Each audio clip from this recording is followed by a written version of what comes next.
que me alegra em falar de Jesus. Jesus perdoou ela, mas disse: vai e a partir de hoje você se torne uma pessoa diferente. Então aquela mulher era considerada uma prostituta, aquela mulher era considerada, ela tinha espírito maligno, aquela mulher era considerada rejeitada pela sociedade, e a partir do momento que ela teve um encontro com Jesus Cristo, ela se tornou uma pessoa diferente. Então ser servo de Jesus é uma coisa, religioso que está na igreja é outra coisa. Aquele que encontra Jesus Cristo, o amor de Deus entra na sua vida, ele se torna um homem, uma mulher, uma criança diferente. Mas o religioso que vai na igreja todo dia, ele continua sendo a mesma pessoa. Nós vemos o exemplo de Paulo, como foi citado na Bíblia. Ele fazia o propósito dele todos os dias, era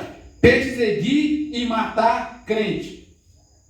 Mas ele fazia isso porque ele tinha prazer em perseguir e matar pessoas que pregavam a Bíblia, que falava de Jesus.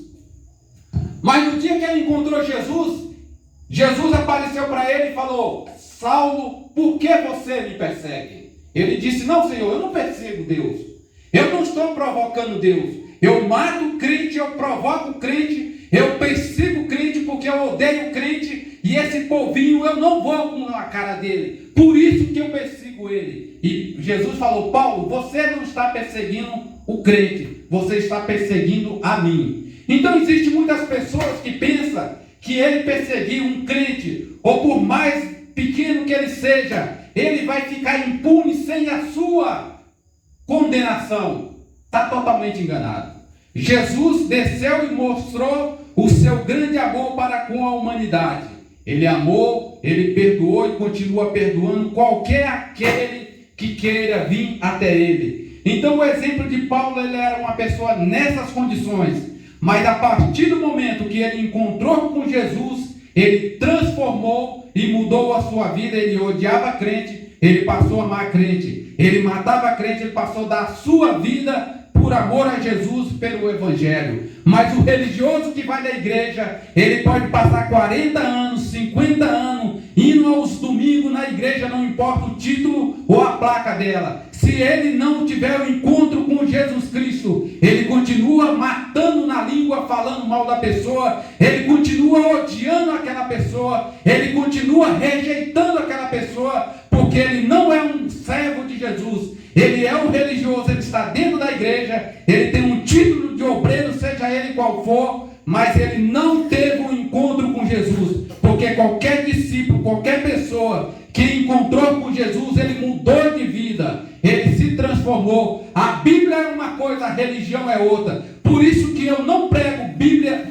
placa em nenhuma de igreja. Eu prego a palavra de Deus, que a Bíblia diz que Deus amou o mundo de tal forma que o que ele tinha de melhor, ele deu para morrer para a humanidade, para que todos reconhecessem que a salvação está em Jesus Cristo. Mas infelizmente, a humanidade nos dias de hoje, ele continua preferindo o erro do que a verdade. O que é a verdade? A verdade está no livro de João, capítulo 8.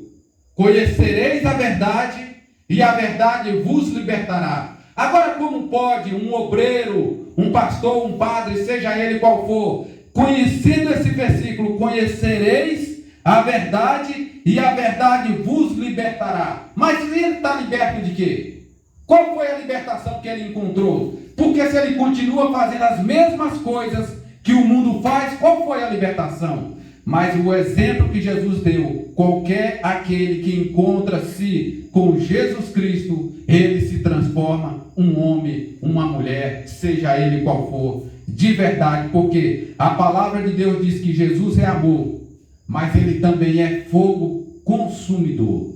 Aí tem gente que pensa que, Deus é amor, Deus é bom, Deus não está nem aí com o mundo, eu posso fazer o que eu quiser, eu posso fazer, andar do jeito que eu quero. Muita gente não lê Bíblia e pensa que isso, mas quando a Bíblia diz que Jesus, ele é amor, mas ele também é fogo consumidor. Ou seja, hoje ele está como um Deus salvador, dando a oportunidade para quem quiser receber e ser liberto. Mas a partir do momento que essa pessoa morrer e partir da eternidade, negando a Cristo e a palavra de Deus, ele vai saber quem é o verdadeiro Deus e se essa palavra existe ou não. Porque as pessoas dizem, Deus não existe, céu não existe, Satanás não existe, e eles vivem neste mundo perdido. Mas a Bíblia diz que pode passar os céus, pode passar a terra, mas esta palavra não há de passar.